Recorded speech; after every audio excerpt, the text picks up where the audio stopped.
कौशाम्बी पहुंचते ही समाजवादी पार्टी के विवादित नेता स्वामी प्रसाद मौर्य का सड़क पर जमकर विरोध हुआ। बड़ी संख्या में एकजुट हुए विश्व हिंदू परिषद के कार्यकर्ताओं ने काफिले पर काले झंडे दिखाए। इसके साथ ही मुर्दाबाद के जमकर नारे लगाए। इस दौरान बड़ी संख्या में मौके पर मौजूद पुलिस फोर्स ने किसी तरह से प्रदर्शनकारियों को काबू में किया।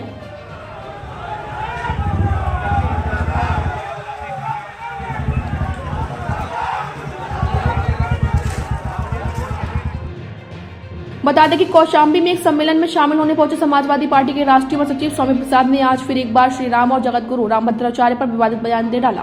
इसके साथ ही कार्यक्रम को संबोधित करते हुए सपा नेता स्वामी प्रसाद मौर्य ने केंद्र की बीजेपी सरकार पर हमला बोलते हुए कहा कि बीजेपी के लालकृष्ण आडवाणी को भारत रत्न देकर सही नहीं किया है, लेकिन उन्हें जिस स्थान पर होना चाहिए था बीजेपी ने उनके कद को दबा दिया। इस दौरान मीडिया के सवालों पर स्वामी प्रसाद मौर्य ने मर्यादा पुरुषोत्तम श्री राम और जगत गुरु रामभद्राचार्य पर टिप्पणी करते हुए कहा कि रामभद्राचार्य को अयोध्या जाना चाहिए, लेकिन वह अस्पताल में है।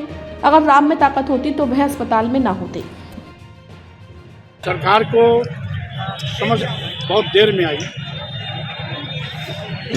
रामलला मंदिर के उद्घाटन अवसर पर रामलला प्रकरण के नायक आडवाणी जी को तो आमंत्रित नहीं किया गया। शायद उसी भूल को सुधारने के लिए भारत सरकार ने आडवाणी जी को भारत रत्न की उपाधि दी। यद्यपि आडवाणी जी एक बड़े नेता थे, उनका एक लंबा राजनीतिक संघर्ष था, अभी भी शक्ति राजनीति में थे, लेकिन देश की सरकार ने उनको शक्ति राजनीति से बाहर किया। प्रायश्चित स्वरूप, भले ही प्रायश्चित स्वरूप भारत रत्न की उपाधि दी, वो स्वागत योग्य है, लेकिन सरकार ने अपनी गलतियों को समझा, प्रायश्चित किया, भारत रत्न दिया। हम समझते हैं देर आए दुरुस्त। आज आपके काफिले पे हमला हुआ है, क्या कहेंगे इस पे? अब ये लोग आज से नहीं, हजारों साल से इस देश के आदिवासियों, दलितों, पिछड़ों, गरीबों, मजलूमों पर हमला करते आए हैं। हमला करना उनकी आदत में है, लेकिन हम मानवतावादी विचार के हैं। हम हमला करने वालों को भी माफ़ कर देते हैं, क्योंकि हमारी संस्कृति है आगे बढ़ो, जो सामने आए उसको गले लगाओ, और जो ईंटा पत्थर भेजे उसका भी स्वागत करो।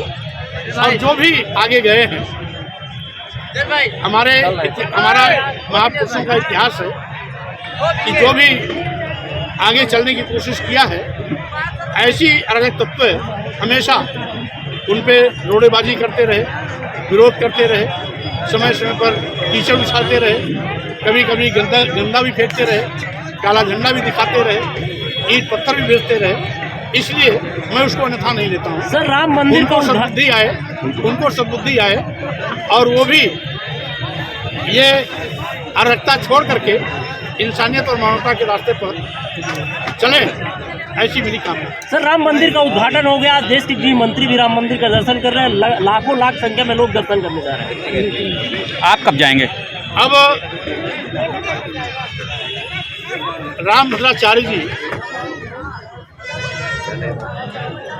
को राम मंदिर जाना चाहिए था, क्योंकि वो जीवन मौत से जूझ रहे हैं। वहाँ जाते तो उनको इलाज हो जाता, भगवान राम की उन पर कृपा हो जाती, लेकिन वहाँ ना जाकर के वो अस्पताल पहुँच गए। इसका मतलब विज्ञान सच है, और विज्ञान की ताकत में उनको भी जाना पड़ा। अगर राम में वो ताकत होती जो विज्ञान में ताकत है, तो विज्ञान के अंदर न जाकर के वो राम क्या चले गए होते। इसलिए यह प्रश्न पूछना चाहिए रामभद्राचार्य जी से, स्वामी प्रसाद मौर्य जी। दर्शन करने कब जाएंगे आप? हम तो आपका दर्शन कर लिए, समझ लीजिए सबका दर्शन कर लिए।